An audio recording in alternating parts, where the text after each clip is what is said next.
The purpose of these inclusion conversations is to bring together representatives from every corner of the cycling industry to galvanize our resources, experiences, and expertise necessary to move the sport forward toward a more inclusive future for all. And that's what the purpose of today's conversation is as well. We pivoted from our original plan of an inclusion conference, a 2-day event, to having an inclusion conversation series. And already based on the attendees that we see here and those that have registered, I'm excited about the opportunity we have with these monthly conversations to be able to consistently and continuously invite more people to join in on the conversation and become a part of the active efforts to move the sport forward to a more inclusive future. And I know already based on who said hello, we have people joining us today from every corner of America as well as from abroad, which is fantastic. And we hope that you will continue to invite people to these conversations so that we can continue to grow the conversation as we move forward. As a reminder, we will be having these calls the first Thursday of each month for the remainder of 2021. And then we will reevaluate and see if those continue at that cadence for 2022. So thank you for being here.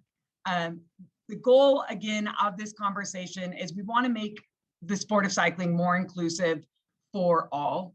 And we're focusing these conversations on 4 key underrepresented communities in cycling.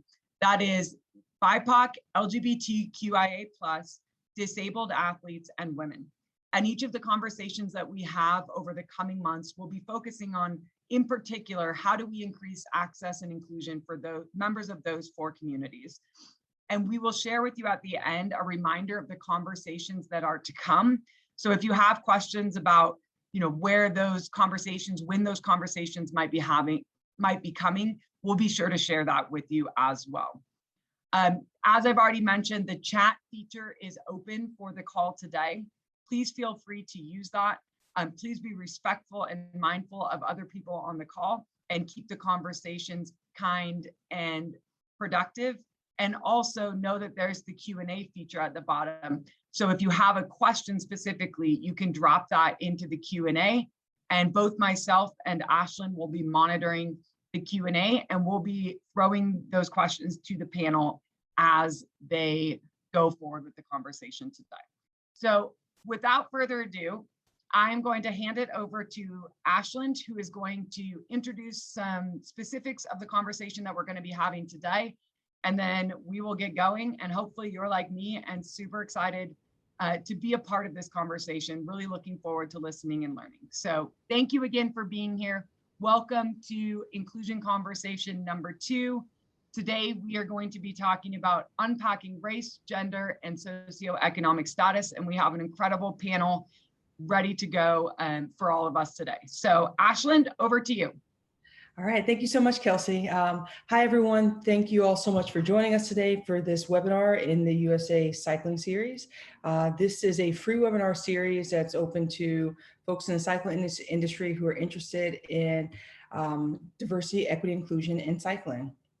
I hope you're all doing well and staying safe. Again, my name is Ashlyn Johnson. I use she, her pronouns, and I'm the president of the Inclusion Playbook. We're a sports impact group that empowers community leaders to transform their communities in and through sports. We are working with USA Cycling throughout this whole DEI series. We're excited to be working with you all here, where we will discuss some of the most important social impact issues in and around the cycling industry today. During this conversation, we will hear from experts and trailblazers in cycling in the DEI space. This will be a broad discussion around race, gender, and socioeconomic status in cycling.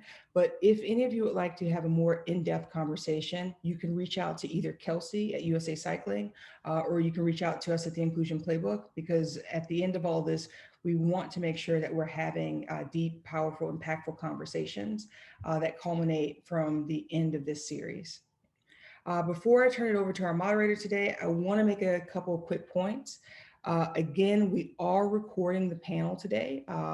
However, this call is an off the record community call and not intended to be a media update. So if you are a journalist, you're welcome to stay on in your individual capacity, but for inquiries, please reach out to Kelsey at USA Cycling and we'll get you to the right people. Kelsey and I, again, will be your room facilitators. We'll be monitoring Q&A and handling any tech questions you might have. And also just a quick housekeeping point of order. As Kelsey mentioned, we will be monitoring the Q&A, but there's also a chat function. We would like you to openly engage throughout using the chat function for informal dialogue. But when it comes to the Q&A, that might get lost in the chat feature. So we encourage you to use the Q&A function for any of your questions, and we're happy to answer them throughout the panel. So now I'll turn it over to our amazing moderator, Shannon Jolly, who will be leading today's conversation. All right, thank you so much, Ashlyn. I'm trying to show the video here. Okay. It says unable. Right, let's see, since. 1 second, we'll get that going for you. Okay.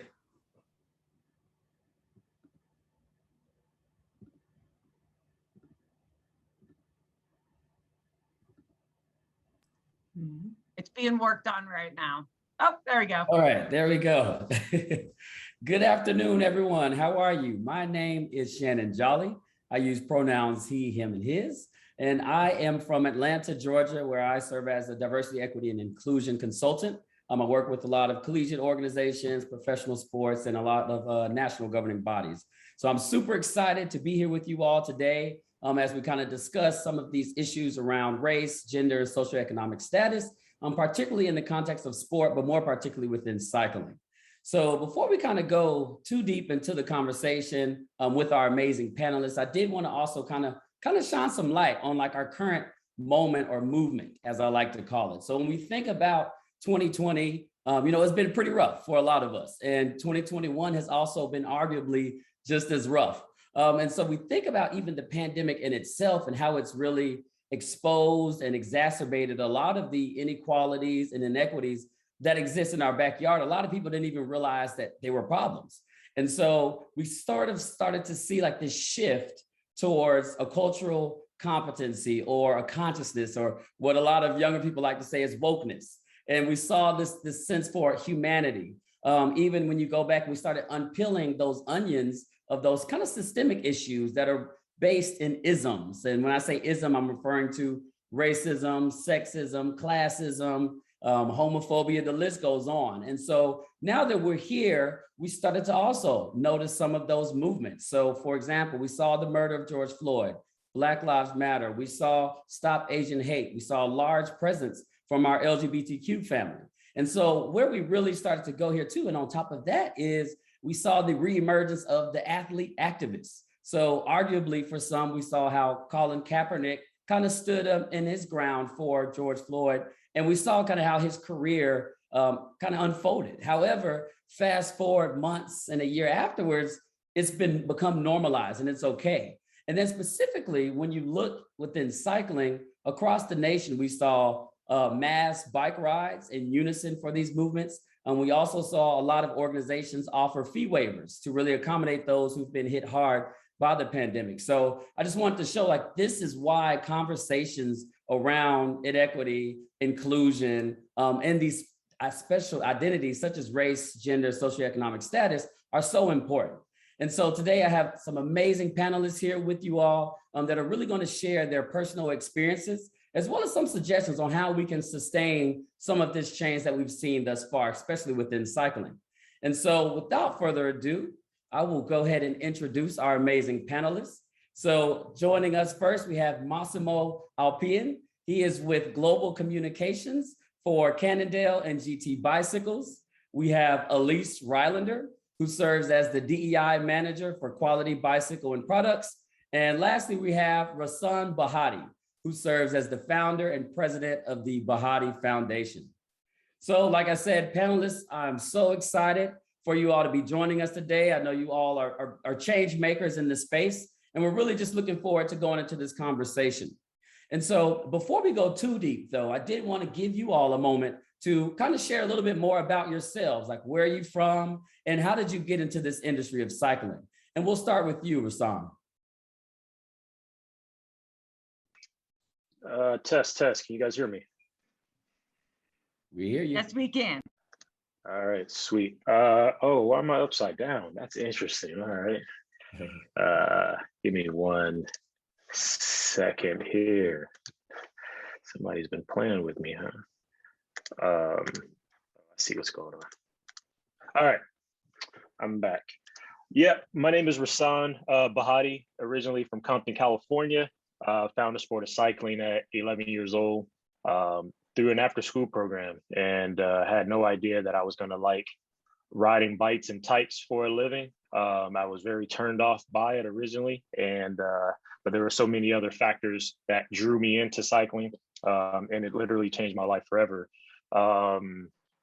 Fast forwarding, ended up at Indiana University. Thought my cycling career was over because I was getting an education, but literally had a better career after university. And during that time, I just had these different epiphanies, being like what I like to call a raisin in milk, racing in here in the US, also abroad, and just like wondering, where is all the people that look like me? Why aren't they racing bikes? And so, yeah, decided that I should do something to try to change that, which I started the Bahati Foundation, now working on our 11th year. We just encourage kids through education, music, and sports. Those are 3 things I'm passionate about. And it's just really just try to help them rise above their current circumstances. I also work at Zwift, which is one of the sponsors of this panel. And I kind of wear many hats there, but one of the things I'm passionate about there is just communicating the Zwift brand, and also getting more people on Zwift that look like me as well. So that's what I do. I have 3 kids, been married for a long time, and yeah, love cycling. Awesome. Thank you so much for that. So I'll turn things over to Massimo. Hello, everyone. Thanks, Shannon, and thanks everyone for having me. Really honored to be on this panel with my colleagues. My name is Massimo Alpian. I manage global communications at Cannondale and GT Bicycles. And I grew up in New York City, so I've been riding bikes for as long as I could walk. Bikes at a little bit of an older age became a means of transportation. I'm first generation son of immigrants. My parents were really busy growing up, so it was mainly a means of getting around the city and getting around town, and then turned into a passion, you know, a technical passion, but then a passion for racing. My career started actually in human rights work at nonprofits before I moved to the outdoor and cycling industry, which brought me to my current location where I've been for the past 10 years. I moved from New York to Boulder, Colorado about 10 years ago, and switched careers from nonprofit work to the cycling and outdoor industries.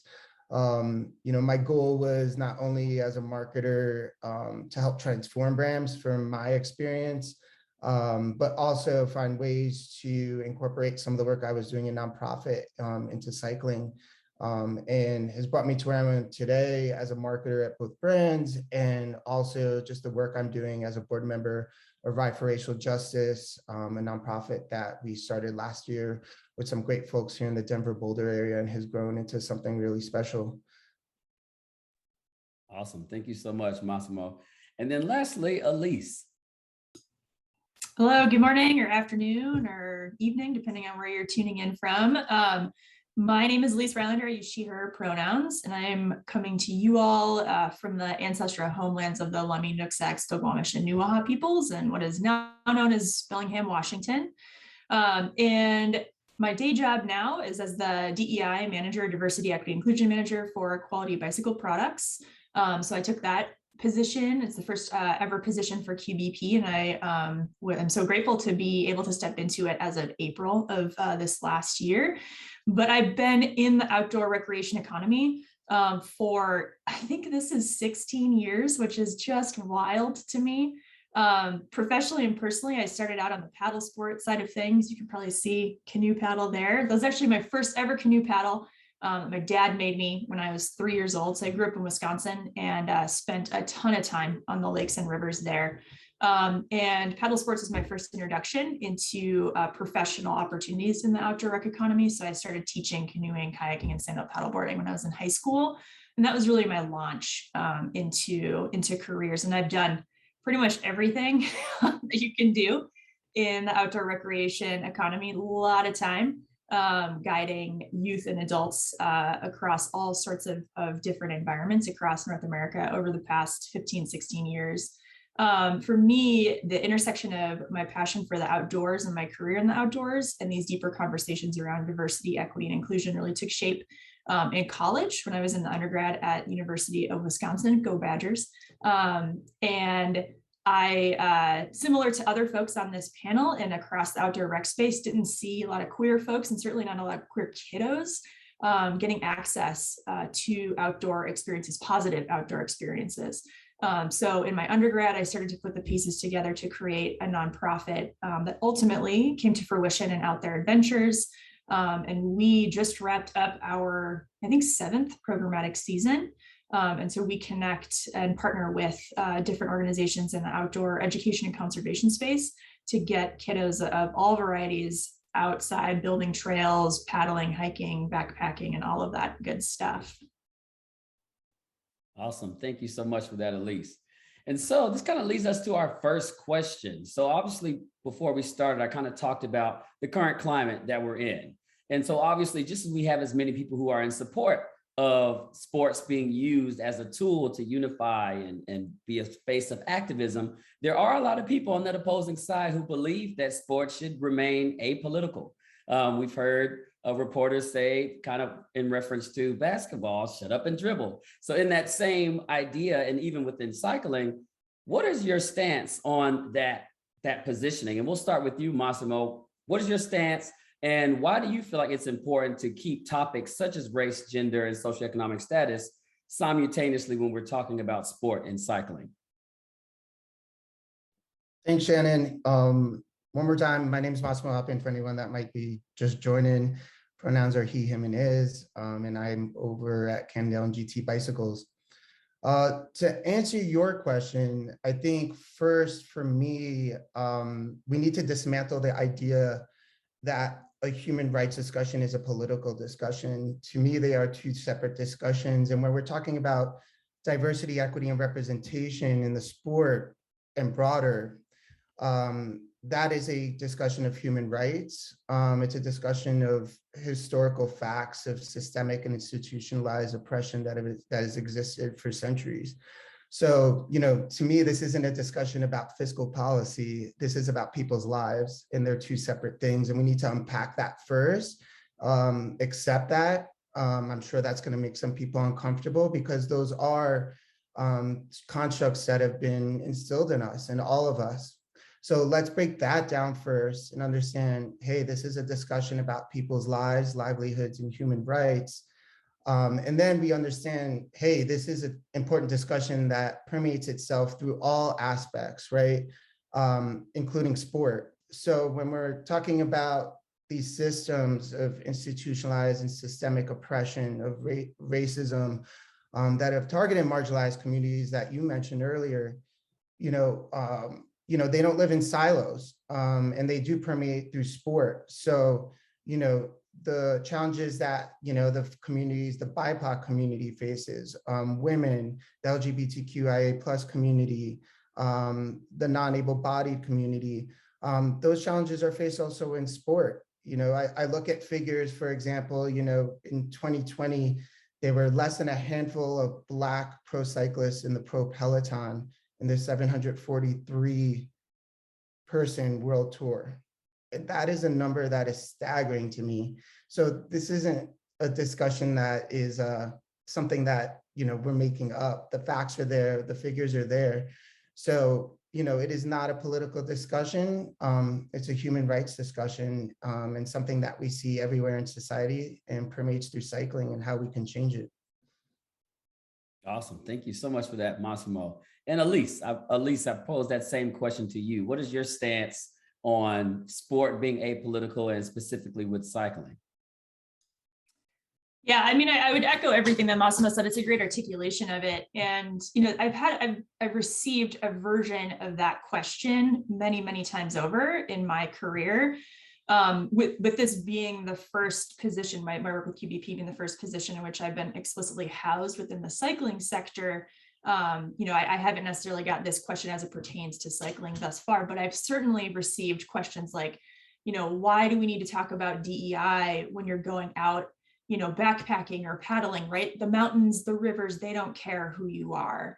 And my response is always, absolutely, but it's the people that we encounter that do care, and they care deeply. And sometimes my sheer presence, for me personally as a visibly queer person, is an act of resistance in those spaces, right? And sometimes that's an act of resistance that can come at a potential threat of violence directed towards me. And we still live in that reality. So just as Massimo was talking about, like the data and those realities, we also need to understand, especially in this particular moment in time, and this is not the first time this has happened, right? But it is certainly amplified right now. There is the very real reality of just living as an act of political resistance. Right. And so we need to be better at understanding that, and understanding that, of course, it isn't the inanimate objects or even, our non-human brethren and kin that are the problem in these scenarios. It's the other individuals that we encounter,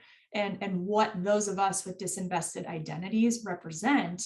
And seem to pose as a threat to those folks that are used to being in that comfy spot of privilege and not having to think about these things, right? So I would say to that one, do you recognize the privilege that you have in just even being able to say that statement to me?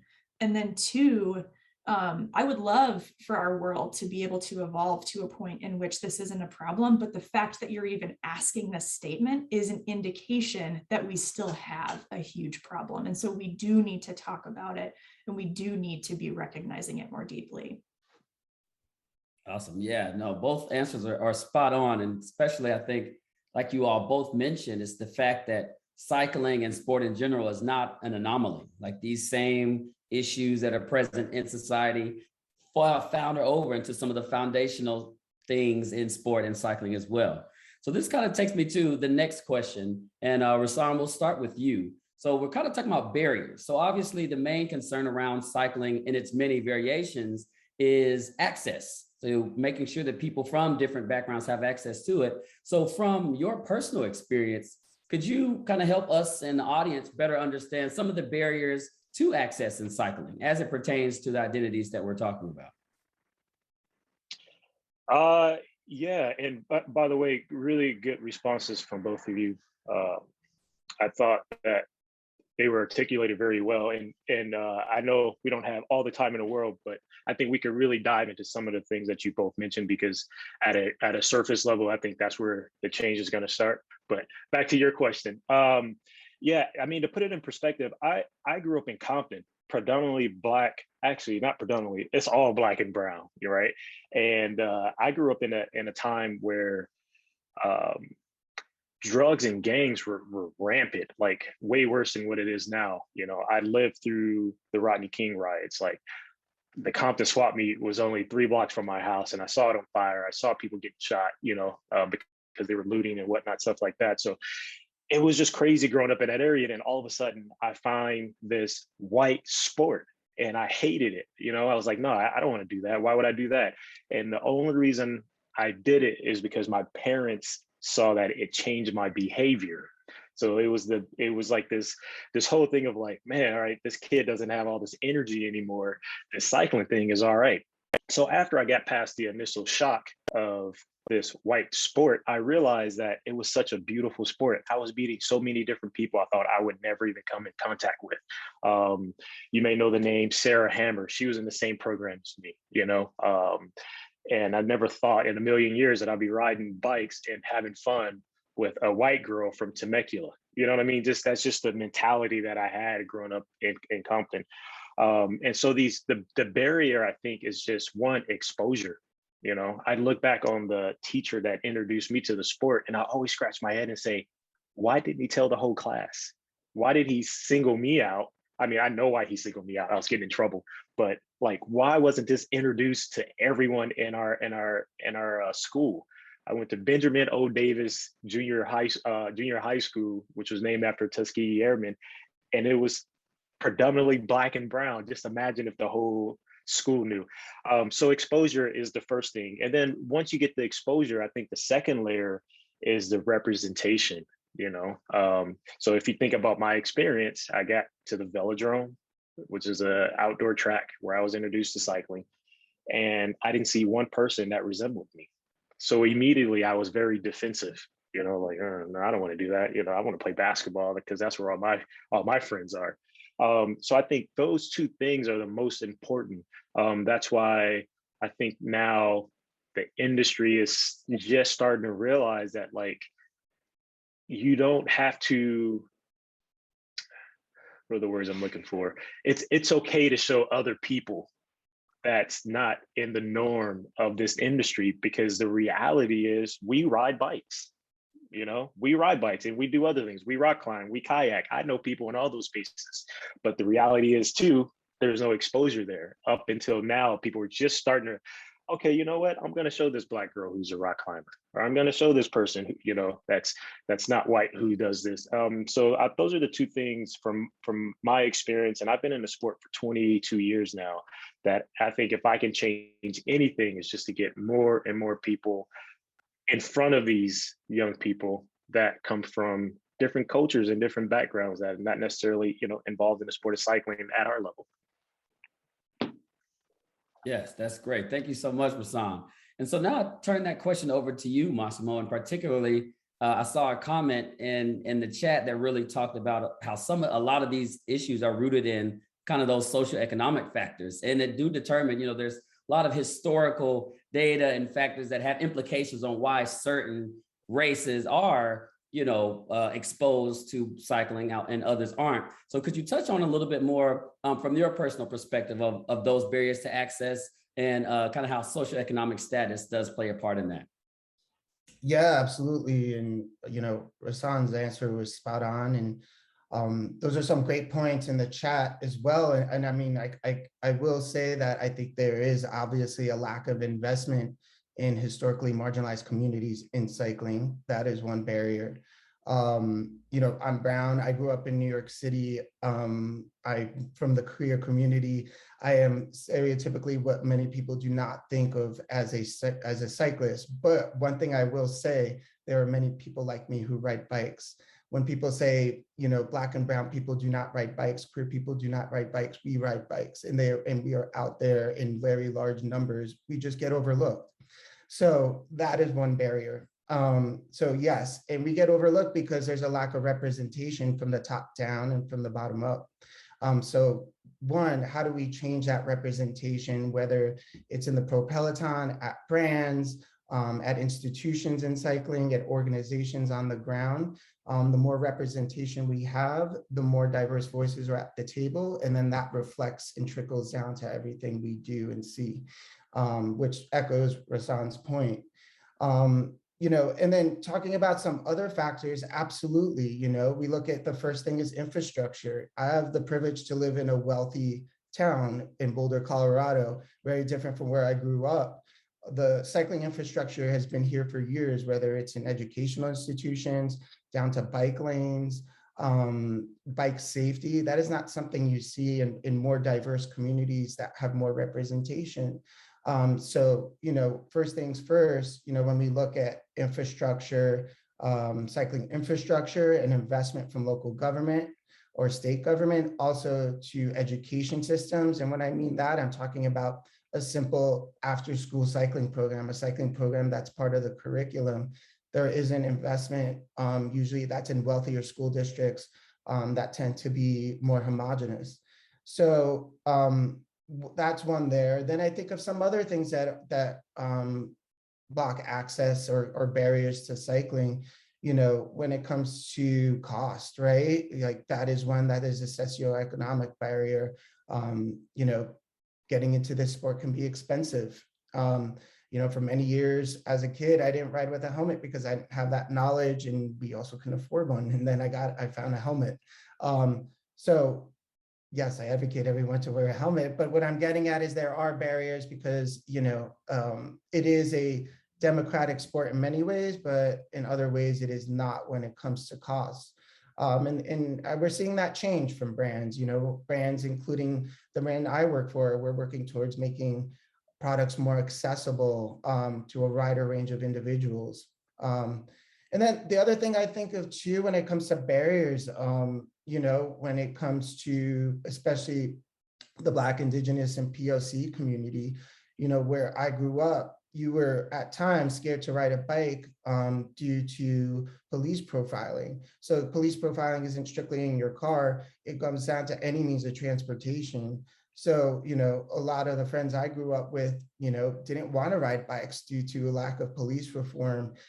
So that's another part, on a micro level, but also a macro level that needs to be unpacked as a big barrier in our system that is part of our systemic oppression. So yeah, I think there's a ton that can be unpacked here. I mentioned just a handful, we could go on and on, but I hope that sort of encompass some key points.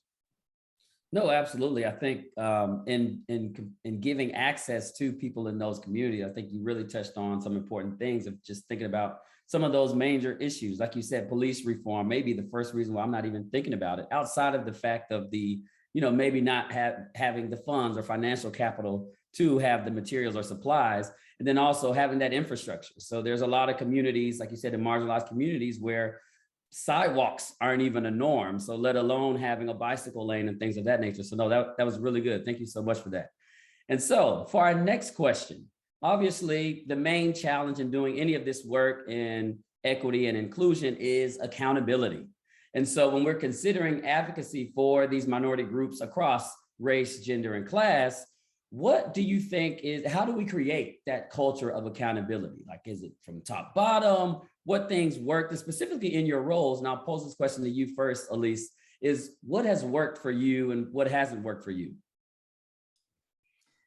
Ooh, this is a great question. And it is one, when I look back at my career and my life as an advocate in a number of different spaces, I can chart sort of a progression, right? I definitely went through that, like in my undergrad, burn the system down. How come everyone doesn't understand this sort of mentality? And as I have gotten older and wiser, understanding on a more deeper level, the nuance, right? And how we are all a product of these systems that have been designed very intentionally to indoctrinate us towards specific messages, specific ways of thoughts, right? And then that gets ingrained in our brains and those neural pathways. There's like a biological component to that indoctrination, right? That's really hard to unlearn and relearn. So I certainly think I'm at a point in my life in which I have much, much deeper empathy for the desire to want to do better and not really understanding how to do that. And I think folks that are even actively resistant to what can feel like a very sensical and logical path forward for some of us, there's something else that's going on there, right? That is preventing them from being able to step into a conversation with vulnerability. And so it's hard to even create accountability in those spaces because we got to talk about all that other stuff that's actually happening, right? The perceived threat of loss, the fear, the confusion. So again, this accountability conversation is really difficult. And I think we try to, like we do in many different arenas, apply this like sweeping, monolithic, and very generalized approach to the work when in honesty, it needs to happen at an individual level, right? We are all in different places. We all have different lived experiences and different identities. And those things need to be considered when we're talking about what does accountability really look like for us. So at QBP, we're having these conversations at both the individual and the institutional level because we are creating the company's first ever multi-year DEI strategic plan. And I'm saying over and over to folks, like, look, in my position, internally and externally, I don't expect people to be held accountable to something that we haven't had the opportunity to help educate them on. So there is that deeper work, that human level work that I think really needs to happen. That's also how I think we create a higher level of sustainability, right, for this work, and we prevent that burnout. So I don't have a great response to here's how I'm able to create accountability at all levels in my work, because I think that's part of the nuance, right? And we have to be better at understanding and holding compassion for ourselves and for others in that gray space and in that nuance, and not trying to apply a one size fits all approach. I want to be clear that I am not saying that that means that you can just not do the work, right? Like, you got to show up, you got to do the work, you have to put in the time, but we all are going to do that a little bit differently. And so we need to be comfortable in embracing, some of those types of difference, as well as we're talking about differences in these other facets of our identities too. Yes, absolutely. At least I think that it speaks to the idea, like you said, everything's going to be different based off our geographic location. There's so many factors that's going to determine what accountability looks like for certain organizations. So definitely a great point there. So Rahsaan, I'm curious, what are your thoughts on how do we create this culture of accountability, and what has worked for you in your experiences? Yeah, I think Elyse brought up some good points, but I'm also a true believer in starting small and working from the ground up. But also on the other side of that, I also believe that leadership from the top has to change. And so I'll use a perfect example. Actually, it's a Cannondale rider. When we were going through the phase of trying to figure out who's going to go in and represent, USA Cycling or even Cannondale when it came to the HBCUs, one of the riders that came up was Larson Craddock. No Larson, no, whatever, no issues there. But I'm always conscious of who we put in front of certain people, because the story has to resonate. And if the story doesn't resonate, it's a waste of time, right? And I wasn't necessarily raising my hand to do it, but the thing is, if you're going to go into a predominantly Black college, HBCU, and talk about cycling to some athletes that don't know anything about cycling, and you're trying to encourage them or inspire them, you need to have someone who's going to be in front of them and tell them a story that resonates. So I think one of the things I'm really passionate about is some of the things that have to be done for us has to be done by us. And that goes, I think, across the board on whatever community that you sit with. I can't go into the Latino community and tell you about the struggles of my brown brothers and sisters. I can't. I live with them, but I'm not brown, right? So as much as we have a lot of correlations, I still have different struggles from what they have, and vice versa. So I just always think about, okay, when I'm doing something, who do I need to bring in to put in front of this crowd? Because we can't waste our time here. Time is of the essence. And then again, going to the upper management, it's in a way it saddens me. And I told a story the other day about when I scrolled through Instagram, and again, I have a lot of friends that I consider friends within the pro peloton that work for world tour teams, the whole 9 yards. But when I see these photos of they're finishing up the Tour de France and everyone's together hugging, and it's like, man, this is why it won't change. This is why it hasn't changed. The entire team is white. There's maybe one female in there. You know what I mean? And it's like, how do you expect change where at the top, there is no change? It's still the same old story.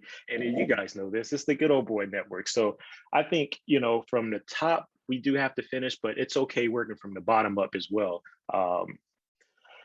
Yeah, that's what I have. No. You gave some really, really good points there. I appreciate that. And so now that we've talked about accountability, I kind of want to transition over into some of the challenges.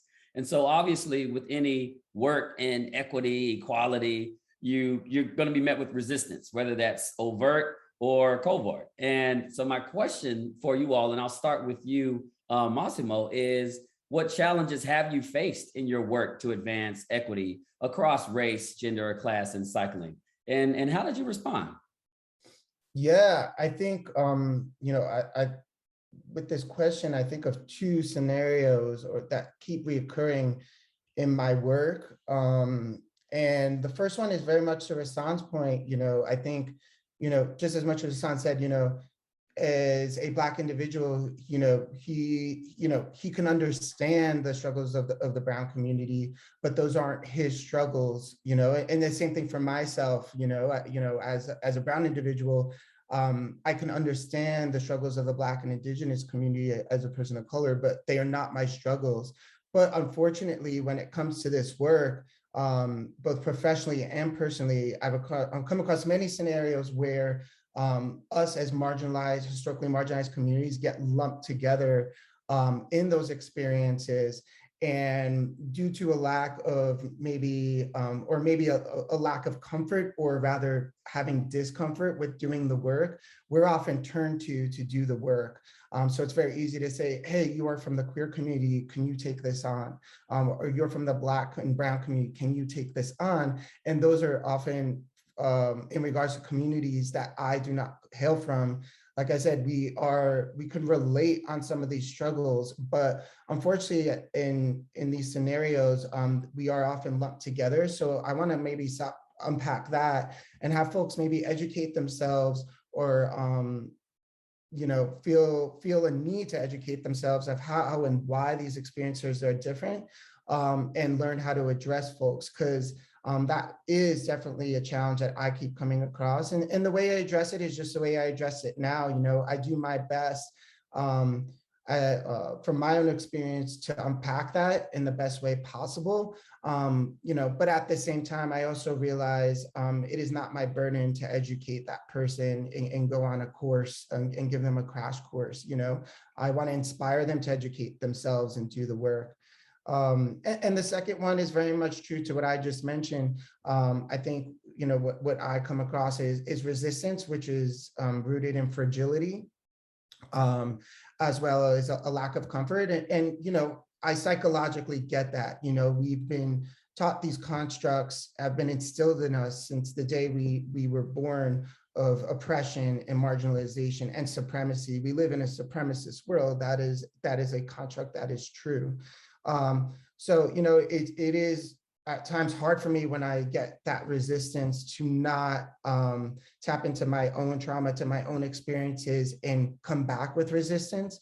So I've learned to come to a place where I want to be able to have a conversation with that individual and invite them to speak with me and have a conversation with me, and also inspire them to go and leave that conversation and do the work. Awesome. Yes, a lot of great points there. Thank you so much for that, Massimo. So what about you, Elyse? When we talk about, some of those challenges that you faced, could you share from your experience?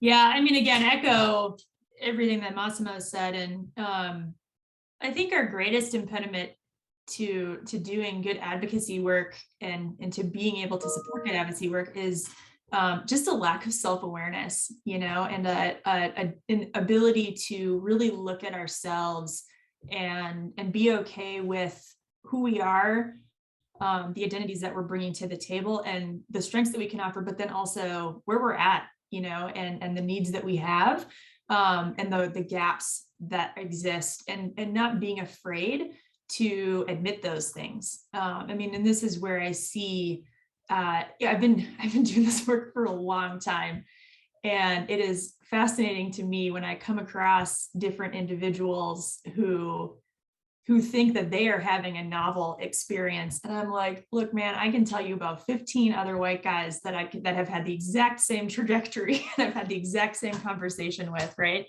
So I think there's this need, a deeper need, and culturally, and that this is a real disadvantage that we have in living in a Western society and in the US. We are not taught from a young age to be okay with unpacking what's really going on for us, right? I know there's some changes that are happening around social emotional learning in elementary schools, which I think is fantastic, but we still very much are living in a very individualistic and a rugged individualistic culture that's attached to toxic masculinity and all these things, right? Again, these systems have been designed very intentionally to put those notions and those things forward. So it makes it, incredibly hard to be able to show up with that vulnerability, to even go through the thought process of, oh, I'm not actually against racial solidarity. I'm afraid that because I'm a white person, I won't fit. Where am I going to fit after this conversation, right? Like, let's have that conversation, not this what seems like this external resistance to, racial solidarity or allyship for queer folks or whatever it is, right? That's not actually the thing. It's this deeper emotional situation that's happening that prevents people from showing up, ironically, even in alignment with their own personal values, right? So that's what I constantly see as like the biggest impediment. We just get caught in our own heads and our own feels all the time. And we need to stop and take a step back and be like, what's actually going on? Do I actually disagree with this, or am I just afraid right now? Yes, that was so good. Thank you so much, Elyse. And so lastly, I want to ask Rahsaan the same question. What has resistance looked like for you in your work in this field within cycling, and kind of how did you respond? Yeah, I think Elyse has some really good points. And one that struck me the most is like on the foundation level is education, right? I read something that was very staggering about HBCUs, and there's over 100 HBCUs in the US, and a very small percentage of them actually teach African-American history. That's crazy, right? To even think about. You go to HBCU and you're not even gonna learn about yourself. So like on that level, that's very disappointing. So if we're not learning about us, no one else is really learning about us unless you're going out of the way to learn about us. And I think that goes for a lot of different other communities. And so, I think from the ground up, that's where a lot of things needs to change. Like Elyse said, just educating people. And I always say, you don't have to try to get this mass organization together. And my point, an example I made was with all this civil unrest we had during George Floyd, people were calling me, I want to come to your neighborhood and protest, blah, blah, blah. I'm like, all right, if you're conscious and you're aware of what's going on, you don't have to come to my neighborhood. Teach your neighbors, because that's where all the issues are happening, because they're uneducated about the struggles and the marginalization and everything else that's going on. Like, stay in Manhattan Beach, tell your neighbors, I know you're conscious, and I'll spread that gospel over there. So navigating cycling and all that it's been challenging. But I always say, I don't let it define me. I went to Indiana University, one of the most racist institutions around, right? And I enjoyed every moment of it, because I, like I said, didn't allow all the negativity of being Black on campus define me, and I think I've shared that passion across to others. And another thing Elyse said too, which I think is very important, I want to touch on before I get out of here, is earlier you said, you empathize. And I think that's so important. A lot of people across different genres sympathize with the struggle, but empathy is totally different. And I think if you can empathize with the struggles that these different communities have, I think we would get a lot further, a lot faster. Awesome. Yes. Thank you so much for that. I think the key thing too of what you just said is that difference between empathy and sympathy. And then I also saw some great comments in the chat that were talking about what an ally looks like and what do we expect from our allies. And that takes me right on to our next question, which is around allyship. And so obviously there are many different ways to be an ally and to champion others, specifically marginalized groups in cycling. What do you all pose I won't say what does an ally look like, but what are some descriptions of an ally? How do you describe allyship, and how do you describe your allyship? And we'll start with you, Elyse. Well, so I've got many thoughts. So let me do my best attempt at trying to make them coherent.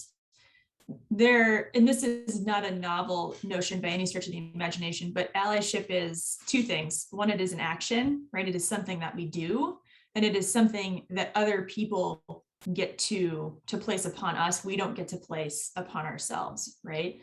And it's important to recognize those two things so that we are actually doing the things that we want to do, right? If we get to sit back and say, oh, I'm an ally for, the queer community, or I stand in racial solidarity with the Black community, or whatever it is, it's too easy for us to be like, oh, pat myself on the back, I can claim this identity. And so I'm not maybe compelled like I would be in another scenario to actually move on that work. So it's a constant process. It's an everyday thing that we do, and it shows up in big and small ways. There's a theme that has been kind of rattling around in my brain as we're navigating through these conversations. And I think, Massimo, I think you had mentioned it, the different ways that disinvested communities can understand each other, can somewhat relate, but those aren't our struggles, right? And I think there's also this really fascinating thing that I have certainly seen happen on the philanthropic side of trying to do this work, when we look at like grants that we're competing for, or sponsorships from different organizations to try to support different programs, there is a sort of pitting of marginalized communities or disinvested communities against each other. And so I think there's this also fascinating conversation that can happen, that is people with privileged identities showing up in allyship or being an accomplice to communities or individuals with disinvested identities. But then there's also this conversation of how did those of us that are on the more receiving end of oppressive systems, how are we standing in solidarity and showing up as allies for each other as well, right? And even within those different communities, understanding the nuances, the needs of a Latinx community in El Paso, Texas is going to look very different than in Oregon, right? So there's that nuance there that I think we also have to understand. And I have been in different communities in the outdoor rec economy for years, really excited around these conversations of gathering those of us who are from disinvested communities in a bigger way. And how do we cultivate the skills to really in earnest stand in solidarity and be better allies for each other? One, to be an example for the rest of the world, but then two, to show that we aren't going to be split apart by these systems that are being imposed upon us. And I look at philanthropy as one mechanism, but there are many, many more. So I think, again, it's just that like constant action, and then how do we do that better for ourselves, and we being folks from disinvested communities. Absolutely, absolutely. So Massimo, I kind of pose that same question to you. When you think of allyship within the community of cycling, what does that look like, or how would you describe that, and what's needed? And I think a good thing that Elyse mentioned was that idea that an ally is essentially someone from those oppressed groups are giving you that title versus saying, I'm an ally and this is what I do. So I'm just curious, from your perspective, what does that look like? Or what is that falls into allyship when you think about cycling?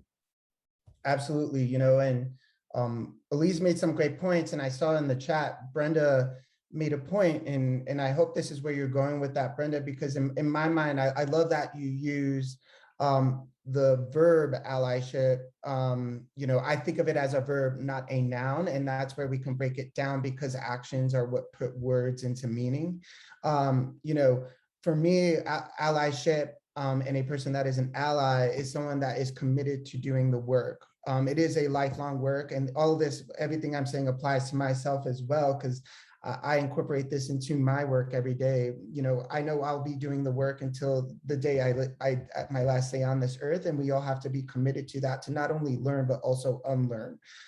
So I think that is the first step, is knowing there's a commitment and knowing to learn and unlearn these constructs and systems that have been taught to us and instilled into us since we were born, and everything we see, whether it comes to media, to music, to film, to how we see representation in cycling. So I think that's the first one. And then, I'll touch on another thing that has really come up for myself as a marketer. Media and social media is something I have to digest daily as a marketer in cycling. And to me, when I think of allyship, we live in a really special time. Social media has connected us in ways that I could not have imagined 20 or so years ago. Or even 10 years ago. It has literally transformed our daily lives. It has transformed the way we communicate, and it has transformed the way we connect. So there's been so many great shines of light to what social media can do. On the other side of that, there's a darkness to that. And that does come into what I'll touch on with allyship, is about putting what we say into action. So, you know, what I'm getting at is also someone that is committed to non-performative action. You know, it's very easy to, you know, share some things on social media, share your opinions on social media. But what I want to see is, are you showing up on the ground in real life? Are you challenging these systems offline? What does it look like on hard paper when Instagram is down for 12 hours? So, you know, let's talk about that. And I think that is when we'll know about how committed someone is to allyship. And that is something I hold myself accountable to every day when I wake up and do the work. Great, great. Yes, definitely some great points there around allyship. And so that kind of leads us to our last question. I know we're kind of coming up on time. And I really just wanted to kind of give you all the opportunity to, you know, obviously in our audience, we have people from all over the nation. I saw a few people, international people tuning in. And so since we have this large audience, and obviously we have people here that want to learn about ways that they can enhance these conversations and really kind of push the needle forward. So I'm just curious to know, what advice or recommendations would you have for these individuals to use their agency to really make a difference in their communities? And we'll start with you, Elyse. Ooh, yeah, it's a big and a great question. I keep coming back to, you know, this idea that I've mentioned now a couple of different times, and just doing that really hard but really critical self-work every day. So just like we need to be committing to showing up in, you know, in action and acting in solidarity with different communities, and like we need to, you know, brush our teeth every day and eat well and exercise, we also have to be committing to growing and evolving our perceptions of ourselves and our deeper understanding of ourselves. So, you know, when I was sort of, and again, this is an evolution in the way that I have been responding to this version of a question for years. And the action I think I would encourage folks to take is not like go out to a community and be like, okay, y'all, I'm here, you know, like, what do you need? But to rather take that time to kind of get right with yourself, right? Understand who you are, how you get activated when you are presented with something that is kind of tough for you to reconcile or understand about your identity. Grapple with the different ways in which you might need to heal from oppression, and also better understand your privileges so that you can show up in a way that actually is in alignment with your personal values and the values of the group that you're trying to support. And again, that's an you know, ongoing process, and certainly one that none of us are ever going to get right. You know, but to put a sort of like tangible spin on it, I am a classic driver. Like, I want to be action oriented all the time. I'm always seeking solutions. And that has been a real barrier for me to show up as a good ally and in solidarity in certain moments, because especially when I am a white person acting and trying to act in solidarity in communities that are focusing on racial justice, because we've got this white lady coming in hot that's like, I got all these solutions for y'all, you know, let me solve the problem, right? That's not helpful all the time in those scenarios, and that's not what that particular community needs. So I need to do the work to recognize that and to understand that might be my innate orientation, but that's not how I can best show up in this particular community, right? So that's just one sort of example of that. So I think it's just that continued work of understanding who you are, what you need, and being able to see how that fits into that context that you might find yourself in, or a group that you want to be a part of in the future. Yeah, no, I think that's great, Elyse. I think you really hit on this idea of being like critically reflexive. So constantly checking yourself to see, like, you know, have you really further explored yourself and your identities? And like you said, how have you been oppressed, and how do you relate to certain groups? So that's awesome. And I think another great thing that you often hear in these type of conversations too is being mindful of when you may be taking up too much space. So you do your own research, and you could very well show up and say, hey, I'm here to help. But like you said, you don't want to take up too much space from those who you're actually trying to help. So definitely great points there. And so I'll pose that same question to you, Massimo. Yes, thanks, Shannon. I think maybe part of my answer answers your last question in this, because they are interconnected in many ways. But, Elyse made a great point. I do think, one lesson learned that I think we could all put into our daily practice, which I do, is, looking at yourself. I think there's self-reflection, realizing what areas you show up with privilege in your life, whether it be personally or professionally, and then realizing that privilege and finding ways to utilize that privilege to further advance the conversation, but also checking yourself along the way, like Elyse mentioned, I think is really important. This is, it can be, I accept and I understand it's overwhelming, for some of those new on this journey towards allyship and doing the work. It can seem very overwhelming and all encompassing, but I try to break it down. Change occurs on a micro level and on a macro level. And it's very easy as human beings to go straight to the macro level and have your brain go right to how do I do this and that and show up in these really large ways. But, I challenge everyone to really think of change also on a micro level and what you can do starting on a small level in your everyday life, whether it's in your workplace, noticing the systems of oppression that show up there and supremacy and how we can dismantle that, the way you show up or not showing up when it comes to your local community and your local government. How can you challenge with, the easiest way is registering to vote and looking at who you're voting for in your local government, in your local community, and how you can get involved. And then also even on a micro level is, looking at local community organizations that you can get involved with that are working on this social justice journey. I think, like I said, it's very easy to think of, wanting to do all the work tomorrow, but accepting that, hey, this is a lifelong journey. We are all unlearning and learning every day. And even starting small and maybe tackling one thing at a time on this journey is really going to help you along the way, if that makes sense. Absolutely. Definitely good insight there, Massimo. I think what I really liked about that is the idea of having a micro and macro.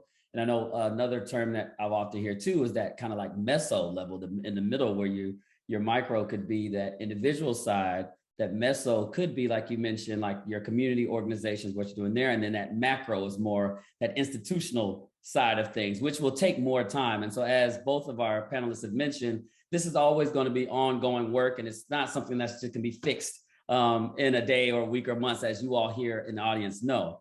So again, thank you to our amazing panelists. This has been great. I hope our audience, you found this very insightful. And so now I kind of want to just turn things over to you all in the audience. Do you have any questions for our panelists? So I'm going to jump in real quick and just say thank you to everyone. We know some people have to jump off after the hour, but we do want to address the questions. And so Shannon, you're crushing it. So I'm going to leave it to you to go ahead and pitch those questions. We've got some questions in the Q&A, and we will do our best to answer those within the hour and a half we had scheduled. If you need to jump off, we understand, we'll record it and we will post that. And I will drop into the chat right now the website where you'll be able to find the recording shortly, as well as register for next month's event. So Shannon, you've got the questions. Go ahead and thank you very much. All right, let's see. Do we have any new questions? I know we saw, how do you define success?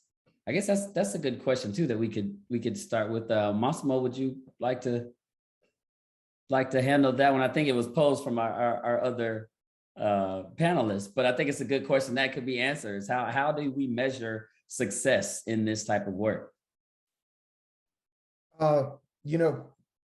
I'll go back to something I did say, and this is a tough question, but if I had to choose one point, is I define success as if I am making myself uncomfortable and others uncomfortable in the room, because if there is no discomfort, there won't be change.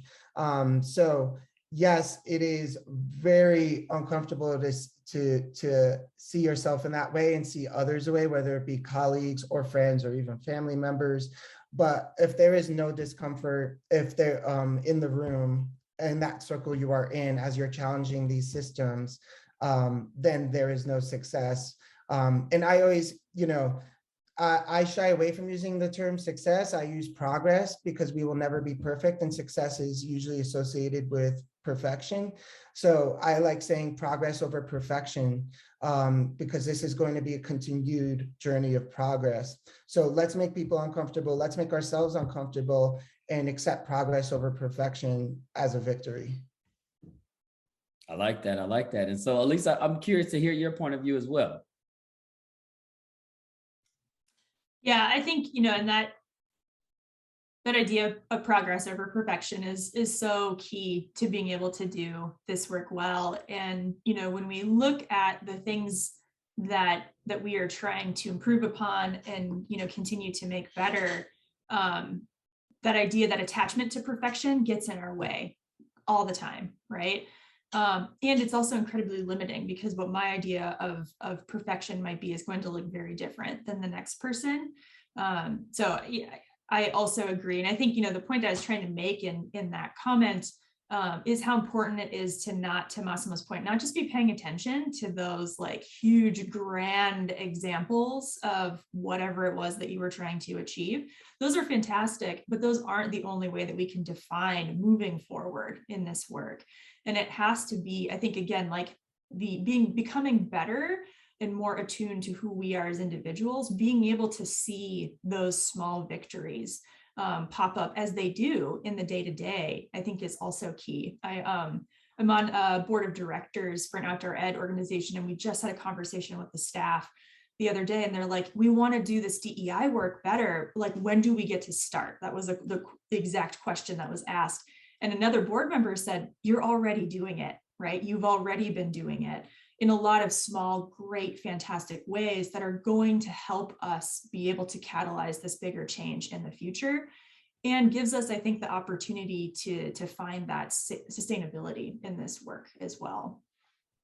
Awesome. Yeah, cool. And so I'm looking in the chat. Don't want to see too many questions, but I see a lot of great comments.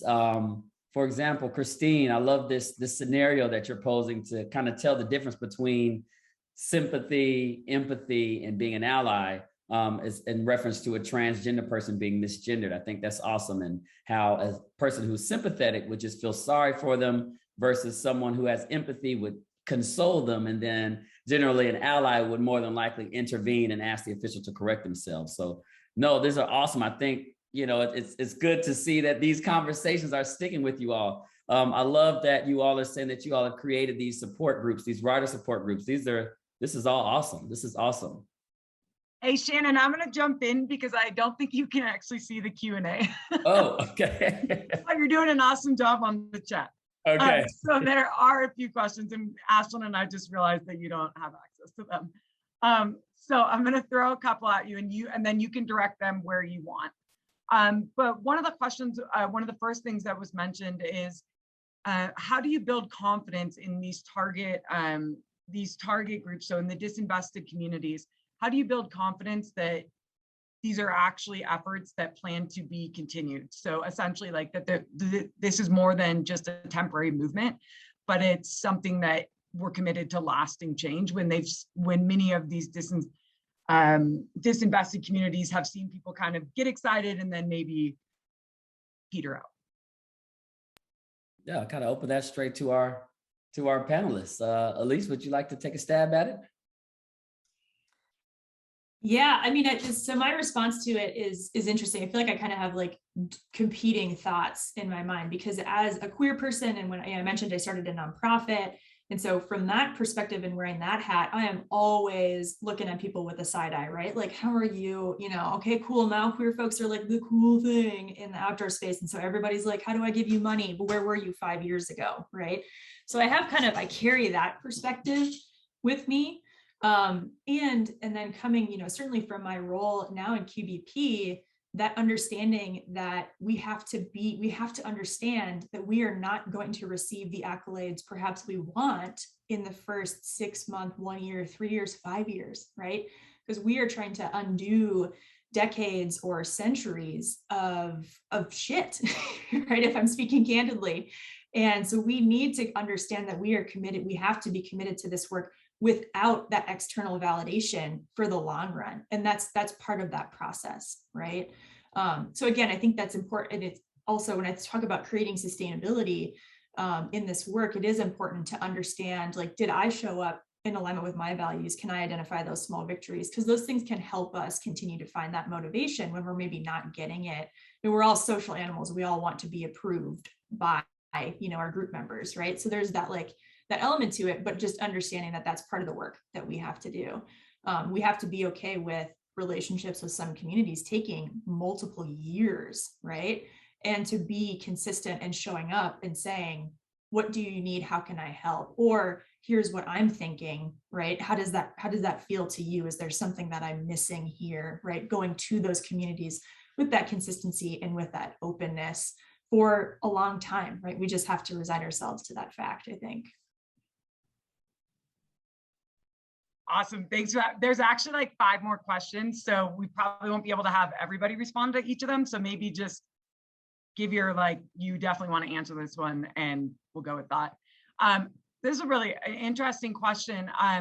So they said being involved in your respective sport is helpful in getting underrepresented individuals included.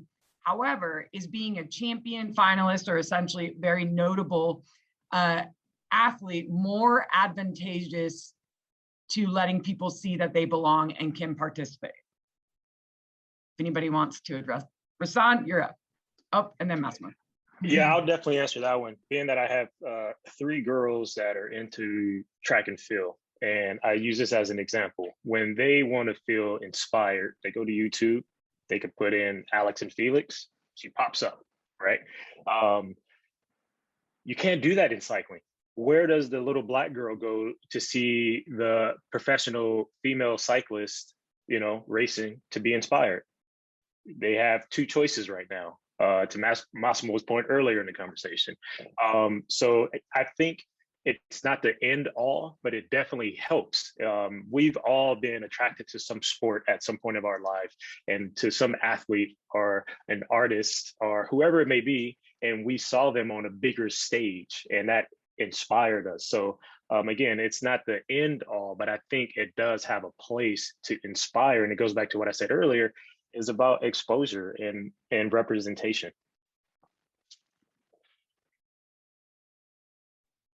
Yeah, absolutely. To Rahsaan's point, growing up myself, I did not see anyone in cycling that looked like me. I often had to look towards baseball, as a sport, as well as soccer. My father pushed me to play soccer. I was not interested. Cycling was not an option for me growing up. So it was definitely a secret I had to keep to myself, of my love for bikes and where I wanted to go with it. But a lot of it did have to do, like I did not see representation, and we still don't see representation in the pro peloton at the pro level, and that needs to change, because that is one of the most visual ways of see it and be it.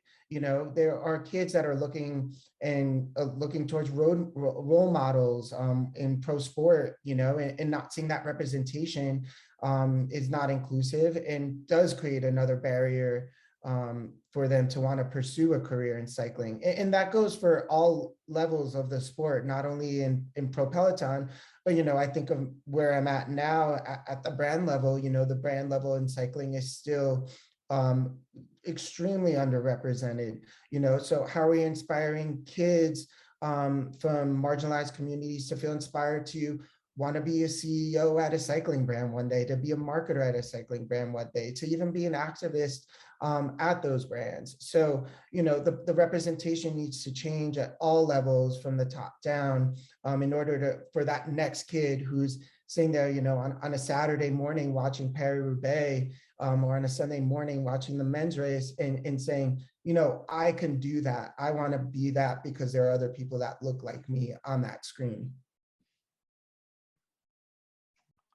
Awesome. So another question, and I'm trying to make sure that we address at least one from each person, because some individuals have provided multiple. So if we don't get to yours, thankfully we can contact everybody on this call.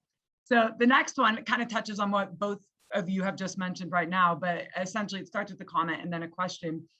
Overcoming the barriers associated with access, infrastructure, and programs require great efforts across the board. I'm hopeful that the panelists can comment on our current situation kind of at the grassroots level, as it seems like that's where a lot of this is required. And they say it doesn't seem that we have appropriate levels of support at all levels of the sport to overcome the barriers. So if anybody wants to touch on that. I just like that we were all nodding our heads. Yeah. I was real quick comment. Yeah, I've been at the grassroots level now for 11 years, and yeah, you're right. The infrastructure, it's a long burn, and it takes a lot of resources, and it's only so much a small organization can do. Elyse started a nonprofit, and to her point about like, where were you 5 years ago? I had those same sentiments, like, 16 months ago, like telling my dad, who helps run the foundation, we don't need their money. We've been doing it without them, kind of like this chip on my shoulder, because I didn't want to be that, token. So yeah, it takes a lot of resources. And I think if you look at other sports from other countries, I remember growing up. So from 2001 to 2006, I was the only Black professional cyclist in the world, but I was only racing in the US for the most part. And at the time, you look at the Australian Cycling Institute, which was really big back then. They had kids that started at like as young as 8 years old, and then 10, 15 years later, they're now on the world tour. And so if you look at that, it didn't happen overnight. It happened in 10 to 15 years. The same example could be used with the Chinese bamboo tree, right? It takes so long. You got to nurture and water this plant for years and years and years. And then 5 years later, it grows up to like 100 feet at times. And I think if we could really embrace that and have the powers that be that have the means, and I always say this too, the industry leaders need to all come together, because when you have one big company kind of pushing this narrative this way, and then another company kind of pushing it that way, if we could all come together, we could really like fill up this tank a lot faster. Instead, we're kind of dropping water here, and then this company's dropping some water there, and we're not going to get there. It's pushing water uphill, and that's not a good way to do it. And to kind of segue off of that, so I said that, I've been in the outdoor rec economy for a long time, and this is my first position explicitly in the cycling space. And there's so many learnings to be borrowed from other movements in other facets of the outdoor rec economy that can be easily applied and transferred into the cycling space. And then we think about social movements at large, right? Like I think we also need to understand that there isn't a reinvention of the wheel that has to happen. We just need to adapt it to fit our particular needs, which is something that this particular sector should be fantastic at, right? Like these conversations that the cycling community is having right now, the climbing community had 5 years ago. Ski and paddle sports are still not having yet, or just beginning, right? And when we look at like hike and like car camping and all of like these other facets, conservation, outdoor education, conservation's been having these conversations for decades, right? So what can we bring in to this particular sector? And I think when I look at it as a sort of newcomer to the cycling space, there is a really interesting, there's an interesting attachment to these narratives that have existed for decades about the particular personalities that started a company, and that guy didn't like that guy, and so now these two companies, oh man, not only are they competitors at like a product level, but they like fiercely don't like each other, right, as a company and as people. And I'm over here like, why are we doing this, y'all? Like this doesn't make any sense to me. So I think there's this deeper cultural shift that also needs to happen. And when you look at other sectors of the outdoor rec economy, they've either been able to overcome that more quickly, or that just hasn't existed in this sort of fierce way. So I think there's a deeper sort of cultural reckoning that this industry needs to have, to Rahsaan's point, wherein it allows folks to really come together. And then too, I think we need to look at who's in leadership in these positions, right? I had a wonderful mentor of mine who is a CEO of a company in the industry. And he's like, people like me need to step aside, right? He is Japanese American, right? But he's like, even I'm a man, I've been able to exceed and excel in this particular arena. And I need to be cognizant of my time and be really intentional and make sure that I'm thinking about succession planning in a really helpful and positively impactful way, because people like, men like me have had this opportunity. And so how do we look to transition that in the long run? That's a really tough conversation to have. But I think those two things need to be really grappled with at a deeper level in this industry. And we can look to other industries to see how to do that well.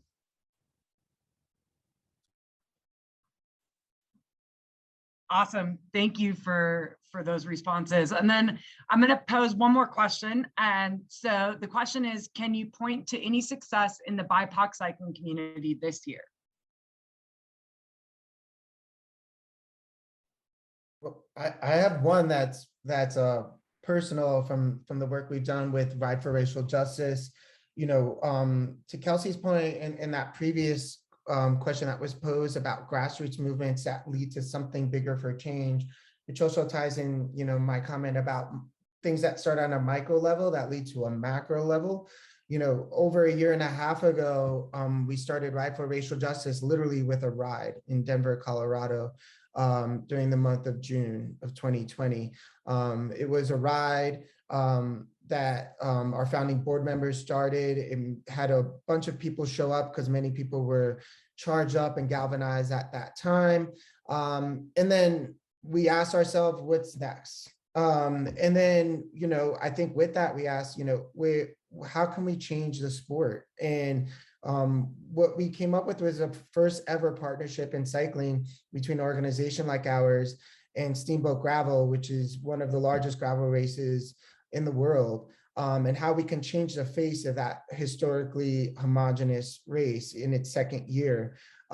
It's an area that is not very accessible. Gravel, as we say, gravel is one of the most inclusive disciplines in cycling, is not very inclusive to access. Not everyone has a gravel road in their backyard. Actually, it's road that is the most accessible at times. So I challenge everyone to stop saying road is dead, because it is not.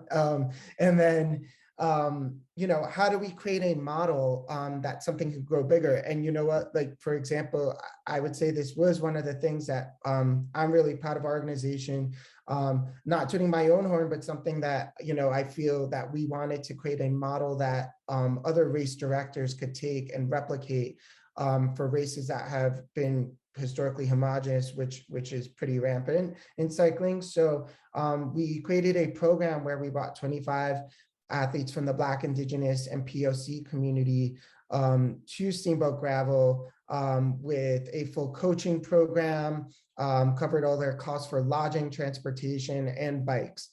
So looked at every area where there's a barrier and how we can break down that barrier and give them an opportunity to come to Steamboat and race, but also have 25 other folks who look like them race as well with shared experiences and show up. And what's interesting enough is it has been a model that we've had race directors reach out to us for advice and recommendations on how they can also take that model and bring it to their local race, their local crit, their gravel race, or even their mountain bike race, wherever they are in the country.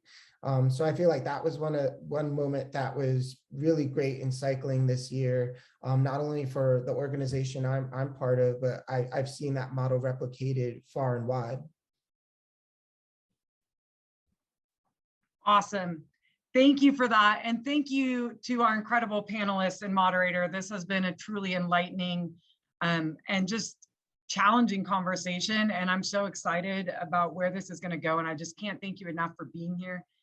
Thank you for all that you are doing, all that you have coming up. And thank you for taking the time to be here with us today and to have this incredible conversation. Truly can't thank you enough. This has been awesome. So I'm going to hand it over to Ashlyn to wrap up for us.